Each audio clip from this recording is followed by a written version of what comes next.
So hello everyone, कैसे हो? I know थोड़ा लेट हो गया, थोड़ा क्या बहुत लेट हो गया, पर कोई नहीं, थोड़ा सा इधर उधर चलता है। सो अभी तो थोड़े दिन बाद इंटरव्यूज आ रहे हैं और I will try to be regular, but देखते हैं। आज बहुत इंपॉर्टेंट बात करने जा रहा हूँ यार। तुम लोग का जेईई मेंस का एग्जाम हो गया और बहुत लोग उतना अच्छा परफॉर्म कर नहीं पाए।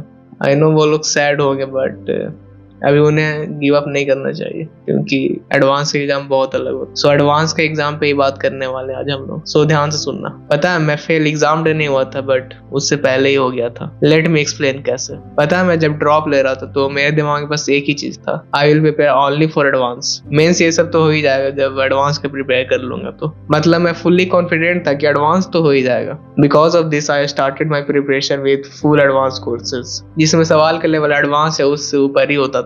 ऐसा नहीं था कि मुझे कुछ समझ ही नहीं आ रहा था, लेकिन समझ आने के बाद बस यही लग रहा था ये तो इजी हो ही जाएगा। और जब आप सॉल्यूशन देखते हो किसी भी सवाल का तो आपको बस यही लगता है ये तो इजी हो ही जाएगा।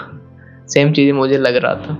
और अगर आप सॉल्यूशन देख लिया और उसके बाद उसको प्रैक्टिस खुद से नहीं करोगे तो आई गेस कुछ फायदा नहीं होने वाला। अब मेरे पास टाइम बहुत कम था, मैक्सिमम टाइम तो लेक्चर ही में चला जाता था और उसको रिवाइज करते करते जो बचा टाइम था वो भी। और आई गेस मेरी सबसे बड़ी यही गलती थी कि मैं प्रैक्टिस ही नहीं कर पा रहा था क्योंकि मैक्सिमम टाइम तो लेक्चर ही में जा रहा था। क्लास में तो प्रॉब्लम्स होते थे बट इतना टाइम कहाँ मिलता था कि उसे पूरा सॉल्व कर पाऊँ। You can see my watch time, मतलब भाई प्रॉब्लम सॉल्विंग का भी लेक्चर देख रहा था मैं, जो कि खुद करना चाहिए। अब ये चीजें तो उस समय रियलाइज नहीं हुई थी। उस समय तो बस यही लग रहा था कि मस्त एडवांस का प्रॉब्लम सॉल्व हो रही है, पर मुझे पता कहाँ था कि मैं तो सॉल्व ही नहीं कर रहा, बस थोड़ा बहुत दिमाग लगा के सॉल्यूशन देख रहा हूँ। अब भाई लेक्चर में इतना इन्वॉल्व हो गया था कि टेस्ट को भी बहुत कम प्रायोरिटी देने लगा। उस समय पता है दिमाग में क्या चलता था कि लेक्चर में भी तो प्रॉब्लम सॉल्व भी कर ही रहे हैं, क्या ही जरूरत है टेस्ट देने का।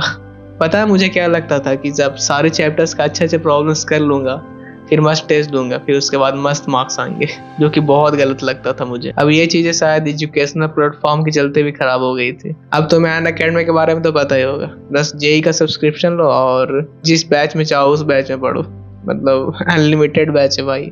और आई गेस यही प्रॉब्लम थी कि मैं मल्टीपल बैचेस से सिलेबस कंप्लीट करने लग गया था क्योंकि बस सोच रहा था कि जल्दी से जल्दी सिलेबस कंप्लीट हो जाए, जिसके कारण टाइम ही नहीं मिलता था प्रॉब्लम सॉल्विंग करने का। पता उस समय क्या लग रहा था, बस जल्दी जल्दी सिलेबस कंप्लीट हो जाए फिर उसके बाद मस्त प्रॉब्लम सॉल्विंग करूंगा। पर पता कहाँ था कि प्रॉब्लम सॉल्विंग साथ में ही करना होता है। अब तुम सोच रहे होगे भाई बस लेक्चर ही देख रहे थे।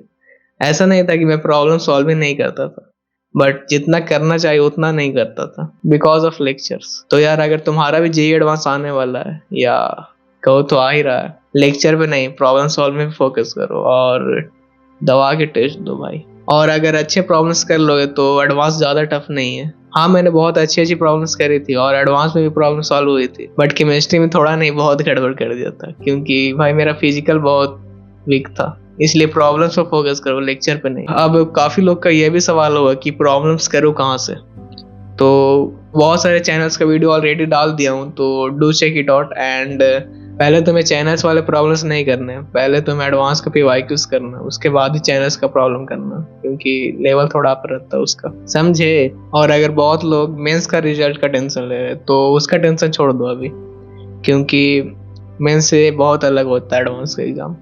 और पता है मेरा एक दोस्त था, उसका मेंस में 87% डाल आया था, बट उसका एडवांस में ठीक ठाक रैंक आ गया था।